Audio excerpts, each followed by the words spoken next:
மாமியார் வந்து அந்த பெரியவர் வந்து ரொம்ப பணக்காரர். பட் வந்து உன்ன மாதிரி நிறைய பிள்ளைங்க எல்லாம் வந்து தப்பான முறையில இருந்திருக்காங்க.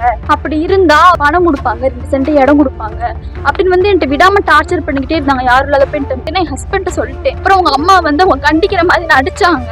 நீ வந்து டைப் ரைட்டிங் கிளாஸ்க்கு போமா, அவனை படிக்க வைக்கிறேன், நீ டைப் ரைட்டிங் கிளாஸ்க்கு போமான்னு சொல்லிட்டு என்னை கூட்டிட்டு போனாங்க. நான் உள்ள நின்றுருக்கேன். அந்த பெரியவர் கால் பண்ணி ஒரு ரெட் கலர் கார்ல வர சொல்லிட்டாங்க. நீ வலுக்கட்டாயமா ஒரு கெஸ்ட் ஹவுஸ்க்கு நீ கூட்டிட்டு போயிட்டாங்க. கேட் ஃபுல்லா லாக் பண்ணிட்டு மிரட்டுறாங்க.